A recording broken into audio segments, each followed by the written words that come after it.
اس نے پیدا کی وہی اس کو پالتا ہے، وہی اس کو چلاتا ہے، اور جب کسی کا وقت آتا ہے وہی مارنے پہ قادر ہے۔ ایک سانس پہلے کوئی کسی کو نہیں مار سکتا، اور ساری دنیا کے نبی، ساری دنیا کے صحابہ، ساری دنیا کے امام، ساری دنیا کے قطب اور ابدال، فقیر اور درویش اور عالم مل کر کوشش کریں، کسی کا ایک سانس نہیں بڑھا سکتے۔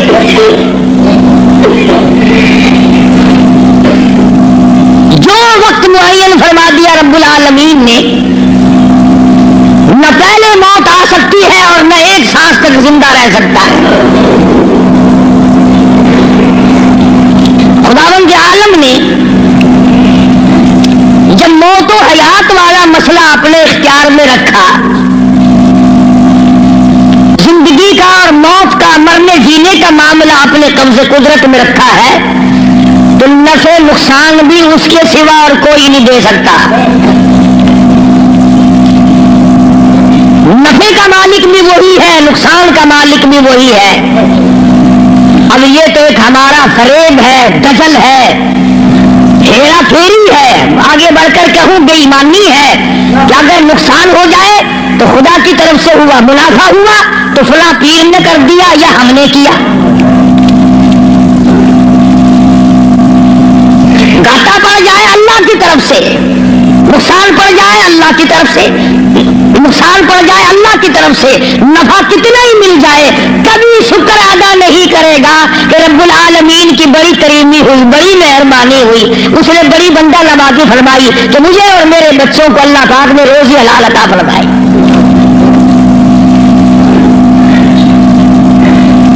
جب یہ ساری چیزیں اسی کے قبضے قدرت میں ہیں تو مشرکین مکہ نے آ کر مدنی کریم صلی اللہ علیہ وسلم کے سامنے ایک بات کہی ہے، اللہ اکبر، کہنے لگے تو ہمیں اپنا دین بتا، تیرا دین کیا ہے؟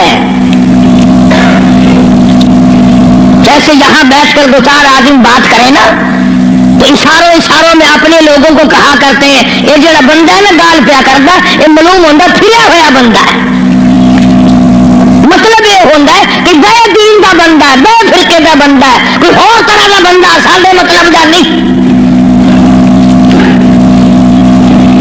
مشرکین مکہ سارے اکٹھے ہو کر سامنے آئے مدنی کریم صلی اللہ تعالی علیہ وسلم کے، اور آپ ہی کہنے لگے تو رات دن کچھ پھری باتیں کرتا ہے، کچھ اور طرح کی باتیں کیا کرتا ہے، تیرے دین کا ہمیں پتہ کوئی نہیں چلتا، تیرے ایمان کا پتہ نہیں چلتا، تیرے اسلام کا ہم کو پتہ نہیں، تیرے مذہب کا پتہ نہیں، ہمیں دین بتا۔ آواز آئی قل، میرے نبی کہو، فرماؤ یا ایھا الناس،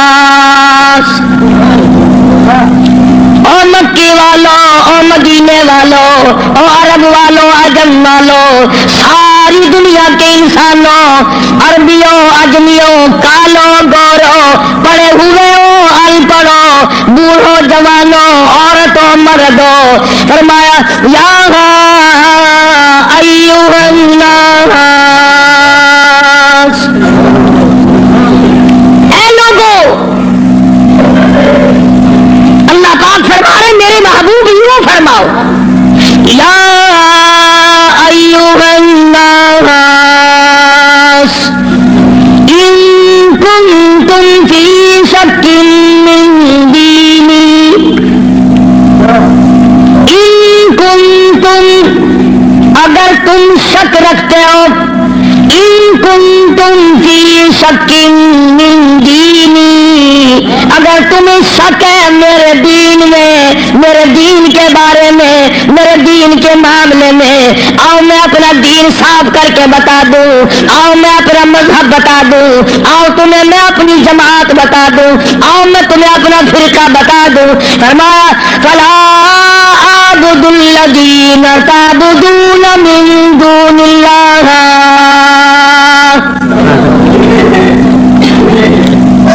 یہ ہے میرا مذہب، جن کے سامنے تم سر جھکاتے ہو، جن کی قبروں کا تم طواف کرتے ہو، جن کی قبروں کو چاٹتے ہو، جن جگہوں کو بابرکت سمجھتے ہو، میں کالی کملی والا اپنی جان ختم کروا سکتا ہوں، پر میں خدا کی چوکھٹ کے سوا کسی بت کے، کسی قبر کے سامنے سر جھکانے کو تیار نہیں۔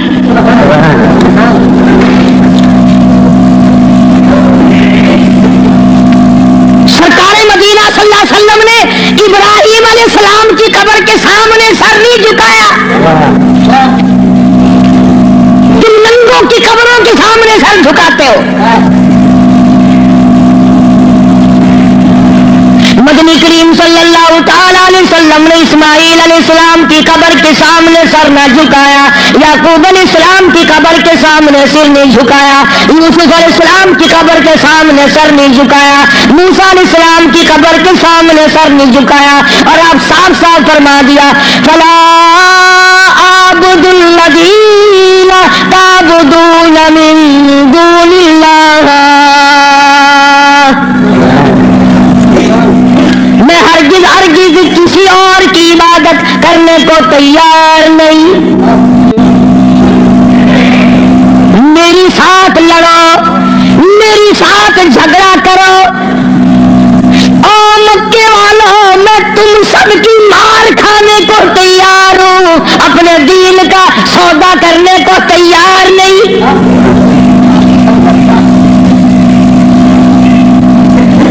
رات کو مارا، دن کو مارا، صبح مارا، شام مارا، اپنوں نے مارا، غیروں نے مارا، خدا کی قسم مکے کے مردوں نے مارا، آمنہ کے درے یتیم کو مکے کی عورتوں نے مارا۔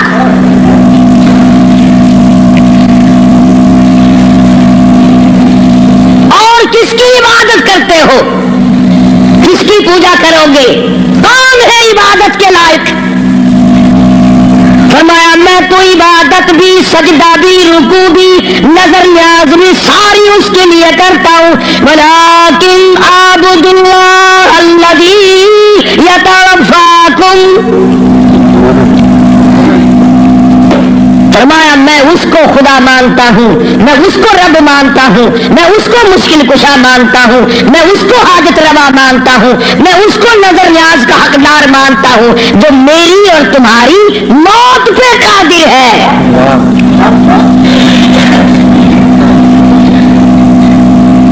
اللہ پاک جل شانہ نے کتنی بڑی دلیل عطا فرمائی،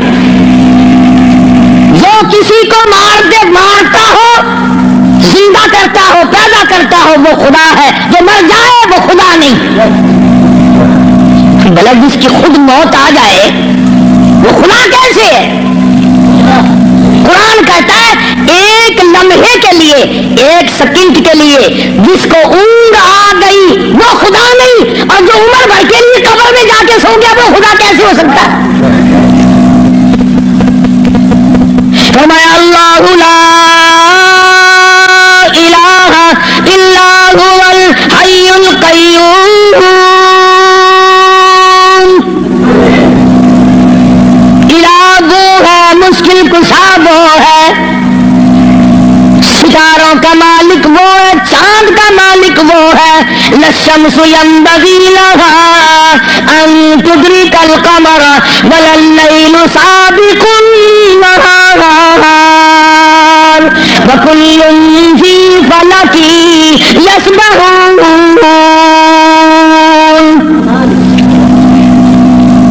فرمایا کتنی مدت گزر گئی، چاند سورج کو گردش کرتے، کبھی ٹکر ہوئی، کبھی ایکسیڈنٹ ہوا،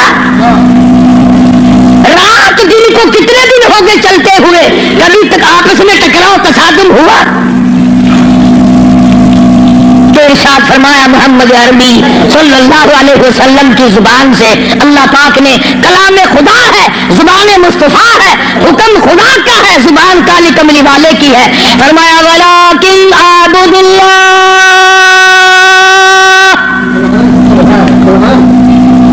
میں اس کو حاجت روا مانتا ہوں، میں اس کو مشکل کشا مانتا ہوں، میری بگڑی بنانے والا وہ ہے، اجڑوں کو بسانے والا وہ ہے، اولاد دینے والا وہ ہے، اولاد دے کر کے لے لینے والا وہ ہے، تخت و تاج عطا کرنے والا وہ ہے، اور تخت پہ سے اٹھا کر پھانسی پہ لٹکا دینے والا وہ ہے۔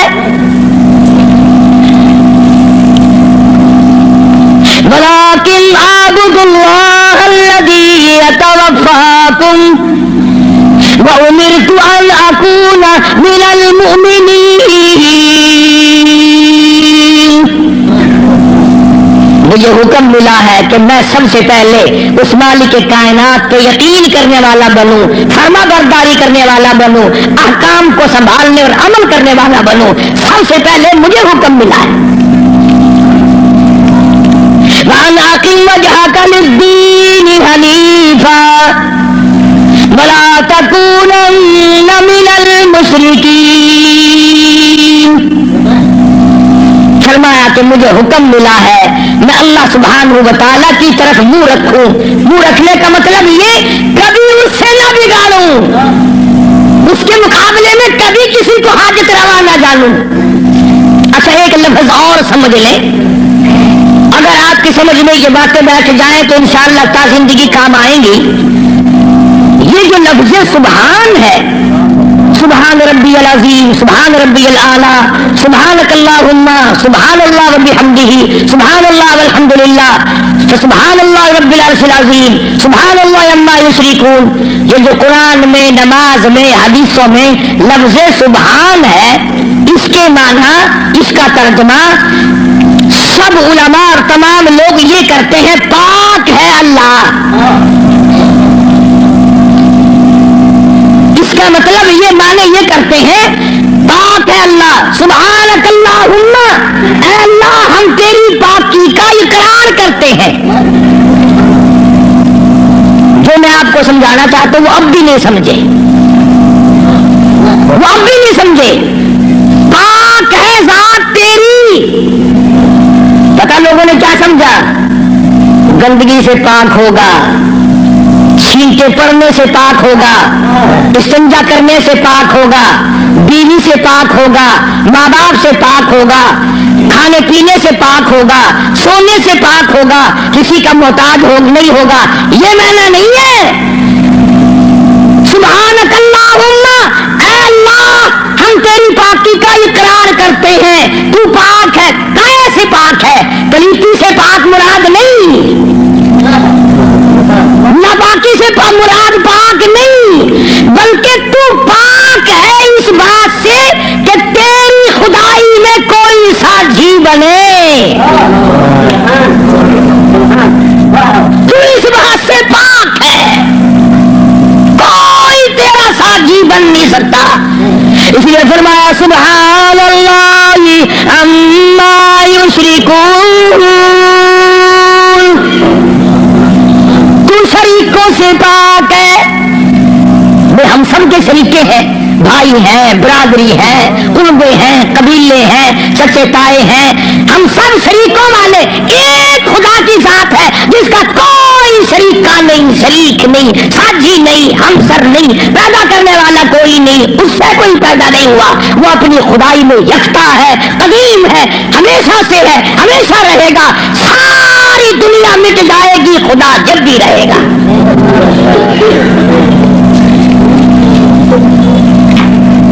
لوگ سبحان اللہ کا معنی یہ سمجھتے ہیں، سارے مولوی بھی سکھاویں اللہ کی ذات پاک ہے، لوگ یہ سمجھتے ہیں غسل خانے میں سے نہا کے نکلا ہوگا پاک ہو گیا، پاک ہے۔ تمام ان چیزوں سے وہ پاک ہے جو محتاجوں میں ہوا کرتی ہیں، اور وہ اتنا بڑا پاک ہے کہ 1,24,000 نبی مل کر، سن لو اور دل کی تختی پہ لکھ کے لے جاؤ، آدم علیہ السلام سے لے کر امام الانبیاء محبوب کبریا حضرت محمد مصطفیٰ صلی اللہ تعالی علیہ وسلم کی ذات اقدس تک 1,24,000 نبی، ابو بکر صدیق سے لے کر بلال حبشی تک 1,29,000 صحابہ اکرام، ہزاروں کتب، ہزاروں ابدال، تمام کے تمام نبی، رسول، پیغمبر، صحابہ، ولی، قلندر مل کر اللہ کی ذات سے ایک ذرہ برابر کام زبردستی نہیں کرا سکتے۔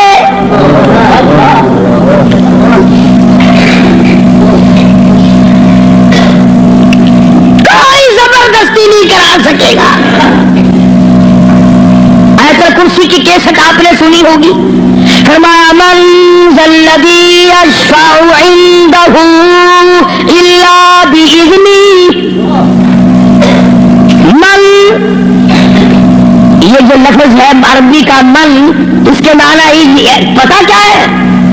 جیسا کہ اردو بولی میں اگر کوئی بات کہی جائے نا، ایک آدمی اقدم کہتا ہے کون کہتا ہے، کون کہتا ہے، یوں ہے. زبان میں چاہ دینی کیا بندہ آتا ہے میرے سامنے ایک بار منہ کراؤں گا، لکھا صحیح نہ گھنچا کیا آخدا ہے. فرمایا من ذا الذی یشفع عنده، کون ہے زبردستی سفارش مجھ سے کرانے والا، میرے سامنے کرنے والا، الا باذنی، جب تک میں اجازت نہ دوں کوئی ڈر نہیں مارے گا. میری طرف سے اجازت جب تک نہ ہوگی، نہ اولاد ماں باپ کے حق میں سفارش کر سکے گی، نہ نیک آدمی اپنے ساتھیوں اور دوستوں کے بارے میں سفارش کر سکے گا. بلکہ فرمایا جب تک میری طرف سے اجازت نہ ہوگی، نبی بھی خود مدنی کریم صلی اللہ علیہ وسلم بھی اس وقت تک سفارش نہیں کر سکتے جب تک اللہ پاک کی طرف سے اجازت نہ ملے. جو میں نے ترجمہ کیا، گھروں میں قرآن کریم رکھے ہیں، دیکھ لینا جا کر. من ذا الذی، کون ہے، کس کی مجال ہے، کس کی جرأت ہے، کون میرے سامنے آ سکتا ہے. اور کیسے سامنے آئے؟ میدان محشر ہوگا. قرآن کریم ہے آواز آتی ہے یوم یجمع اللہ، یوم یجمع اللہ الرسل فیقول ماذا اجبتم. اللہ پاک سارے نبیوں کو، سارے رسولوں کو، سارے نبیوں کو، سارے پیغمبروں کو جمع کر کے فرمائیں گے کیا تم نے لوگوں کو کہا تھا؟ حالانکہ اللہ پاک جانتا ہے، وہ عالم الغیب ہے، اسے پتہ ہے، مگر پھر بھی ضابطے کو پورا کرنے کے لیے پوچھتا ہے. ایک دو کی بات نہیں، یوم یجمع اللہ الرسل، سارے رسولوں سے اللہ پوچھے گا. فیقول ماذا اجبتم، کیا تم نے کہا تھا خدا کے سوا ہماری پوجا کیا کرو، ہماری قبروں کو سجدے کیا کرو، ہماری قبروں کا طواف کیا کرو، ہماری قبروں پہ غلاف چڑھایا کرو، ہماری قبروں پہ دیے بالا کرو، ہماری قبروں پہ پھول چڑھایا کرو. فیقول ماذا اجبتم، کیا تم نے کہا تھا؟ قرآن کریم ہے، سارے کے سارے کانپ جائیں گے، لرز جائیں گے، ڈر جائیں گے، اور سارے نبی فرمائیں گے قالوا لا علم لنا، اے بے نیازی، او بادشاہ، او خالق، او مالک، تیری ذات جانتی ہے، لا علم لنا، ہمیں تو پتہ بھی نہیں یہ بدبخت کب سجدے کرنے آئے، کب پوجا کرنے آئے، کب چراغ جلانے آئے، ہمیں کون سی سردی لگتی تھی، یہ کب غلاف چڑھانے آئے، یہ کب پھول چڑھانے آئے. انک انت علام الغیوب.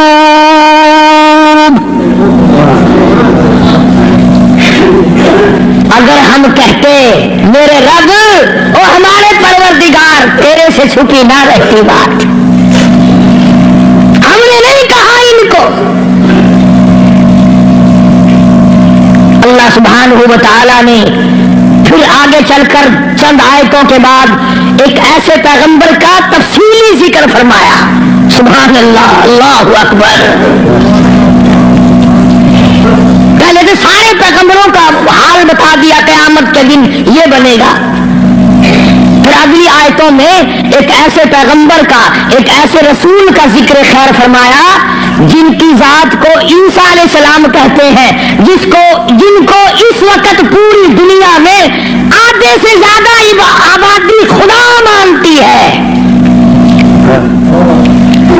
اس پیغمبر کا صاف پھر اعلان کیا، فرمایا وَإِذْ قَالَ اللَّهُ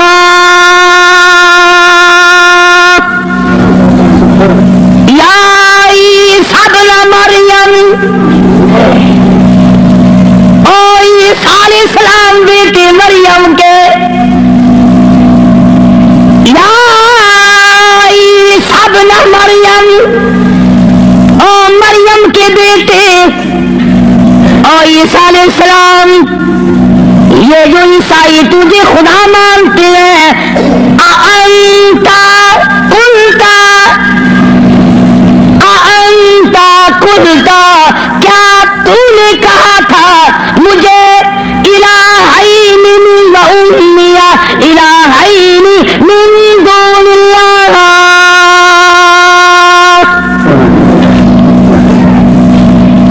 کیوں جناب اے عیسیٰ علیہ السلام، کیا تم نے کہا تھا لوگوں کو کہ مجھے اور میری والدہ کو خدا ماننا؟ اب کڑوی بات کہہ دوں، عیسائی ہے، ایک عیسیٰ علیہ السلام کو خدا مانتے ہیں، ایک ابراہیم علیہ السلام کو خدا مانتے ہیں۔ عیسائی تین خدا کو مان جائیں تو اسلام سے نکل جائیں، کافر ہو جائیں، اور ہمارے لیے چھٹی ہے، ہم ہزاروں خداؤں کو مانتے ہیں۔ الگ الگ تقسیم بنا رکھی، فلانا مرض پاکمائی ٹھیک کرے گی، آخر مچھلی کھین کے بنا ہے، اس پہ پاک مائی جا کے بنا ہے، انشاءاللہ خیر آ رہے تھی، مچھلیاں کی جا بئی گولی کھڑن، ککڑا کی جا بئی ہے، بکریاں کی جا بئی ہے، سالہ نمبر آ رہے انشاءاللہ کٹے دا گوشت، ماں پیو کا ختم بھی والا ہوئے نا، اندازہ لگا، تماشا دیکھ کیا بنا رکھا ہے، الگ الگ جگہ بنا رکھی ہے، اولاد وہاں سے ملے گی، بادشاہت وہاں سے ملے گی، دکان میں برکت وہاں سے پڑے گی، کیا بتاؤں؟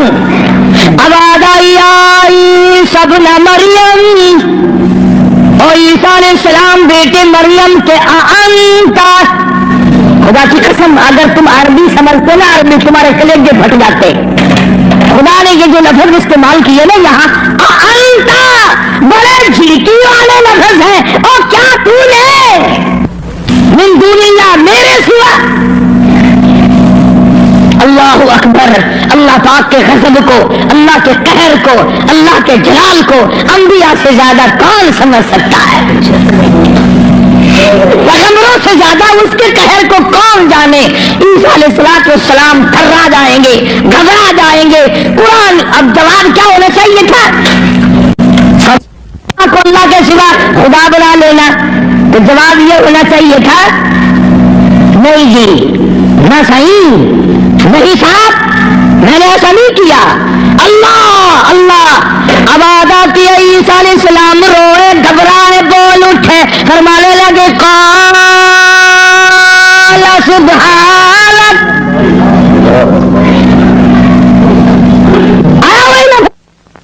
عیسیٰ علیہ السلام پاک ذات تیری، سبحانک تو پاک ہے، شریکوں سے پاک ہے، عیبوں سے پاک ہے، جب تو خود پاک ہے میں شریک کیسے بن جاتا؟ خانہ کی بات نہیں کری، خدا کی عدالت ہے، ہاں سیشن میں عدالت میں پیشی ہونا کئی دن پہلے بخار چڑھ جاتا ہے، ہائی کورٹ کی پیشی ہو ہفتہ پہلے دماغ خراب ہو جاتا ہے، سپریم کورٹ کی پیشی ہو 6 مہینے پہلے دماغ خراب ہو جاتا ہے فکر میں، ارے خدا کی عدالت کی پیشی ہے، عدالت خدا کی ہے، پیشی نبی کی ہے۔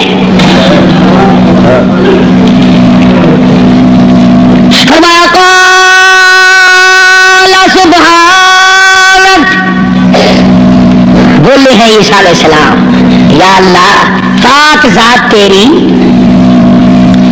ما یکون لی ان اقول ما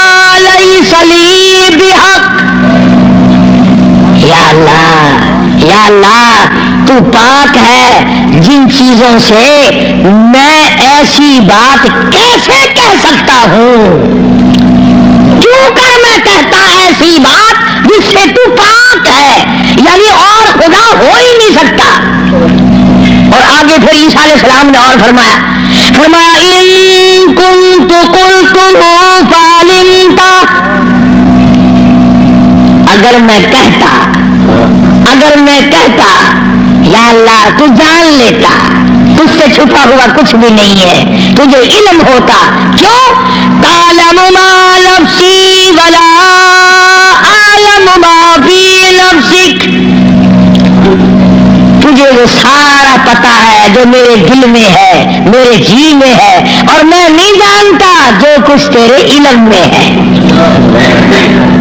تعلم ما نفسی، تو جانتا ہے جو کچھ میرے دل میں ہے، میرے جی میں ہے، ولا اعلم ما فی نفسک، میں نہیں جانتا جو کچھ تیرے علم میں ہے۔ انک انت علام الغیوب، غیب کی باتیں جاننے والا تو ہی ہے، تیرے سوا کون جانے کل کیا ہوگا، پرسوں کیا ہوگا، صبح کیا ہوگا، شام کیا ہوگا، اور کوئی نہیں جان سکتا۔ معلوم یہ ہوا کہ نفع نقصان کا مالک خدا کی ذات کے سوا اور کوئی ہو ہی نہیں سکتا۔ تو بات یہاں سے چلی کہ محمد عربی صلی اللہ علیہ وسلم کو مشرکین مکہ نے پوچھا تو اپنا دین بتا، تو اپنا عقیدہ بتا، آپ اپنا مذہب بتائیں، آپ اپنا مسلک بتائیں، آپ اپنا عقیدہ بتائیں۔ تو فرمایا وَأُمِرْتُ لِأَنْ أَوَّلَ الْمُؤْمِنِينَ، مجھے حکم ملا سب سے پہلے میں یقین کرنے والا بنوں۔ وَأَنْ أَقِمْ وَجْهَكَ لِلدِّينِ حَنِيفًا وَلَا تَكُونَنَّ مِنَ الْمُشْرِكِينَ،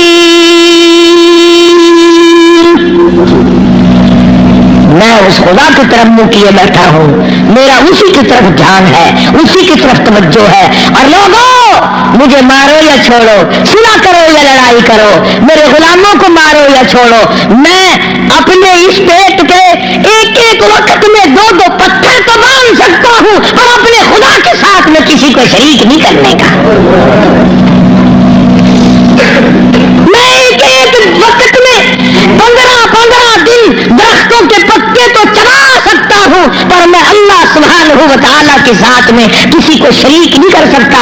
اس کی چوکھٹ کے سوا میں اور کسی جگہ سر جھکا نہیں سکتا۔ یہ سر کر سکتا ہے، جھک نہیں سکتا۔ کیوں؟ فرمایا وَلَا تَدْعُ مِن دُونِ اللَّهِ مَا لَا يَنفَعُكَ وَلَا يَضُرُّكَ، نفع اسی کی طرف سے ہے، نقصان اسی کی طرف سے ہوگا۔ اور اگلی آیت کا اگر سیدھا سیدھا ترجمہ کرو تو آپ سمجھیں گے مشکل سے، قرآن کریم کا یہ مزاج ہے، اللہ تبارک و تعالیٰ کی یہ عادت ہے کہ وہ احکام بیان کرتے ہوئے اس طریقے سے بیان کرتے ہیں جیسا گھروں میں عورتیں ڈائریکٹ بہو کو کہتی ہوئی ذرا گھبراتی ہے، لڑائی جھگڑے کا امکان ہے کہ کھڑی ہو جا، کام پڑا ہے۔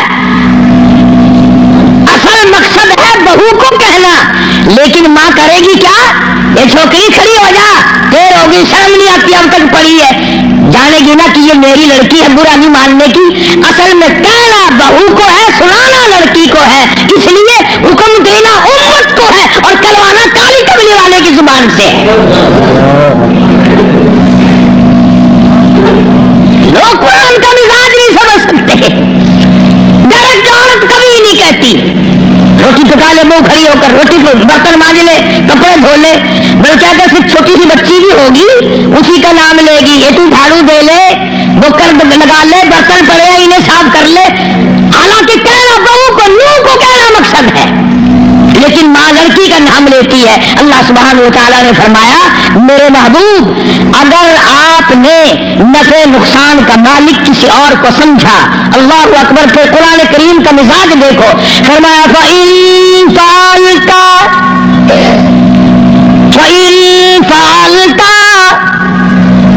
اس وقت ہو جاؤ گے تم.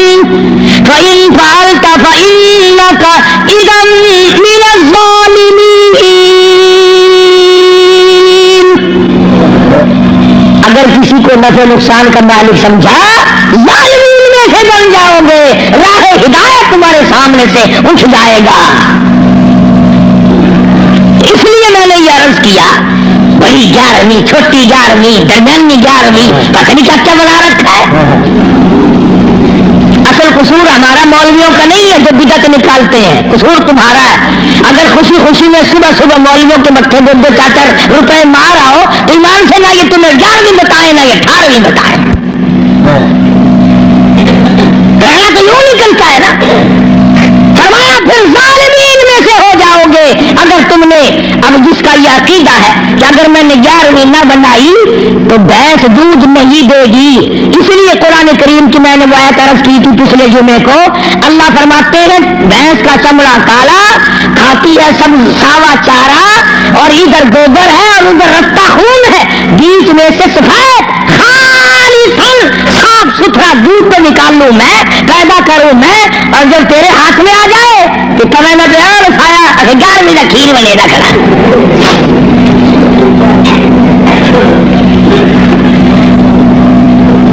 فرمایا یہ میں نے پیدا کیا ایک ایک قطرہ دودھ کا. ایک ایک قطرہ خالصاً. لوگوں نے یہ سمجھا پانی ملا ہوا نہیں ہوگا. یہ جو لفظ خالص ہے قرآن کریم میں اس کے لوگوں نے یہ سمجھا ہوگا کہ خالص ہوگا بغیر پانی کا. نہیں یہ بات نہیں بلکہ اللہ پاک فرماتے ہیں پانی سے بھی پاک ہے. خالصاً میرے نام کے سوا اس دودھ کا ایک قطرہ پیدا کرنے والا کوئی نہیں. خالصاً ایک بوند دودھ کی میرے سوا کوئی نہیں بنا سکتا. اس لیے فرمایا وَيَمْسَسْكَ اللَّهُ.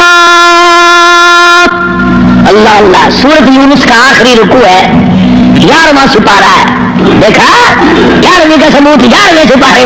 میں نے میرے صاحب سے پوچھا میں نے کہا جی 11ویں کا کوئی ثبوت بھی ہے؟ آ کے ہاں. میں کہا کتنے؟ اگر 11واں سپارہ نہیں کھڑا قرآن میں.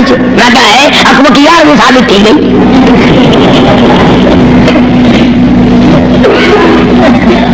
11واں سپارہ آگے نہیں رکھا ہے اکبر کی گئی. اندازہ لگا کیا قصے ہیں یہ. اللہ پاک ہمارے رگوں سے بڑا واقف ہے. جانتا ہے نا آدمیوں کی کمزوریوں کو اور خود اس نے جو بنایا. فرمایا کہ اچھا جی یہ باتیں اس وقت تک کی ہیں جب آدمی سکھیا ہو, جب پریشانی میں ہوتا ہے, جو چکر میں پھنستا ہے, مت ماری جاتی ہے, عقل کام نہیں کرتی, پھر وہ اس قسم کا کام کر بیٹھتا ہے. اللہ پاک نے فرمایا وَإِيَمْسَسْكَ اللَّهُ بِضُرٍّ فَلَا كَاشِفَ لَهُ إِلَّا هُوَ. اگر کسی کو دکھ پہنچے, کوئی چکر آ پڑے, کوئی مصیبت آ پڑے, کوئی دکھ آ پڑے, کوئی پریشانی آ پڑے, اللہ ہو میرے سوا کوئی دور کرنے والا نہیں. کون ہے؟ تیرا بخار اتارنے والا کوئی نہیں, تیری بگڑی ہوئی بنانے والا کوئی نہیں, تیری خالی جھولی کو بھرنے والا کوئی نہیں, تیری خالی جیب کو بھرنے والا کوئی نہیں, کچھ بے علم کو علمدار بنانے والا اس کے سوا کوئی نہیں. فرمایا وَإِن يُرِدْكَ بِخَيْرٍ فَلَا رَادَّ لِفَضْلِهِ. اگر کوئی کسی کو اچھائی پہنچانا چاہے تو میرے حکم کے سوا پہنچ نہیں سکتی. اللہ نے سارے واقعات قرآن کریم میں سمجھا دیے. اب قوم مسلمان اگر قرآن کی طرف توجہ نہ دے، تمہیں اخبار پڑھنا آتا ہے، تمہیں رسالے پڑھنے آتے ہیں، تمہیں ڈائجسٹ پڑھنے آتے ہیں، تمہیں ناول پڑھنے آتے ہیں، تمہیں کتابیں پڑھنے آتی ہیں، اگر تمہیں نہیں آتا تو خدا کا قرآن سمجھنا نہیں آتا. کوئی اب باپ اپنے بیٹے کو اس لیے سے نہیں پڑھاتا میرا بیٹا پڑھے گا، قرآن کا ترجمہ سیکھے گا، میں تو ان پڑھ رہ گیا، مجھے بھی سنایا کرے گا، میری اپنی اماں کو بھی سنایا کرے گا، اس لیے سے کون پڑھاتا ہے؟ نیت بات پہلے ہوتی ہے، بعد میں آگے ہم لوگ چلتے ہیں. قرآن سے دشمنی اس دنیا میں، اس ملک میں، ہندوستان میں سب سے پہلا ترجمہ قرآن کریم کا مجدد الفسانی امام ربانی شیخ احمد فاروق سرہندی رحمۃ اللہ علیہ نے کیا. قرآن کا ترجمہ کر دیا فارسی میں. وہ زمانہ فارسی کا تھا، لوگ عموماً فارسی بولا کرتے تھے. دلی میں، آگرے میں، میرٹھ میں دفتری زبان، سرکاری زبان فارسی تھی. تو مجدد الفسانی سرہندی رحمۃ اللہ علیہ نے قرآن کریم کا ترجمہ فارسی میں کر دیا. اب جتنے بڑے بڑے پیر تھے، گدی نشین تھے، سب کو آگ لگ گئی. اگر قرآن کا ترجمہ لوگوں کی سمجھ میں آ گیا پھر ہماری پوجا کون کرے گا؟ اگر قرآن سمجھ میں لوگوں کی آ گیا پھر ہماری پوجا کون کرے گا؟ چنانچہ سارے پیر فقیر اکٹھے ہو کر بادشاہ کے پاس دلی گئے، احتجاج کیا کہ دیکھو جی ہم یہ بات گوارا نہیں کرنے کے. کیا بات جی؟ فقیر ہو، درویش ہو، کلندر ہو، پیر ہو، مولوی ہو، کیسے آئے ہو؟ کہا توبہ توبہ توبہ توبہ، قرآن کی بے ادبی ہو گئی. کیا ہوا؟ ترجمہ لکھا ہوا تھا نا یہ برابر میں. انہوں نے کہا دیکھو جی قرآن میں است پست لکھ دیا، وہ فارسی زبان لکھی نا حضرت نے ترجمے میں. توبہ توبہ، قرآن کی بے ادبی، ملاوٹ کر دی قرآن میں. اور اندر کا چور بتایا نہیں کہ ہمیں ڈر یہ ہے کہ اگر قوم قرآن سیکھ گئی تو پھر اتنے کون آئے گا؟ بادشاہ ان کی باتوں میں آ گیا. مجدد الفسانی سرہندی رحمۃ اللہ علیہ کو طلب کیا، دلی بلایا، اور ایک پیر چلتا ہوا کان میں پھونک ماری آیا بادشاہ کے. کہنے لگا پکا وہابی ہے، وہ وہابی ہو گیا ہے. اس پر بھی ایک بات یاد آئی میرے، آپ کو بھی سنا دوں لطیفے کی. مولانا اشرف علی خان بھی سب کا رحمۃ اللہ علیہ، یہ لکھا ہے کہ ایک گاؤں میں بنیے کی دکان تھی، جیسے ساری دنیا میں تھی اور ہے. میری صاحب جو تھا امام مسجد، وہ سودا ادھار خریدا کرتا تھا، سبھی ادھار لیا کرتے تھے اس زمانے میں بنیوں سے. ایک دن بنیے نے ذرا گرم ہو کر کے مولوی صاحب سے کہہ دیا کہ جی وہ پیسے بہت دنوں کے ہو گئے، پہنچاتے نہیں ہو، کمال ہے تمہاری، لے لے کے کھا جا رہے ہو اور دیتے نہیں ہو. مولوی صاحب ناراض ہو گیا. جمعہ جو آیا اس میں اعلان کر دیا آج کے بعد اس بنیے کی دکان سے کوئی سودا نہ خریدے. میں نے تحقیق کی ہے یہ بنیا وہابی ہو گیا ہے. اب لوگوں نے تو مولوی کا کہنا مان نہیں تھا، سارے چھوڑ گئے. بنیا صبح بیٹھے، شام کو تھپڑ میں سے یوں خالی اٹھ جائے. بڑا حیران ہے کیا ہوا، یہ تو ہوتا تھا کبھی زیادہ بک گیا کبھی تھوڑا، یہ جھگڑا کیسے لگ گیا؟ کوئی نہیں آتا، بالکل بند.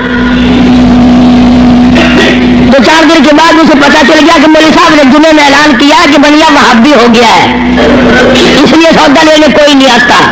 بنیا بولنا ہو دیکھو کہاں ماری مولوی نے. اس نے سوچا چلو مولوی والے پیسے رہ جائیں گے، اندر کاروبار تو کرنا ہے. گیا اور جا کر کے ہاتھ جوڑ کے کہنے لگا مولانا وہ پچھلے بھی معاف کر دیے اور اگلا جو بھی لیا کرو میں پیسے نہیں مانگنے کا. بس اگلے جمعے کو میرے صاحب نے اعلان کر دیا فلانے بڑیے سے سودا خریدا کرو، اس نے وہابی پڑے سے توبہ کر لی.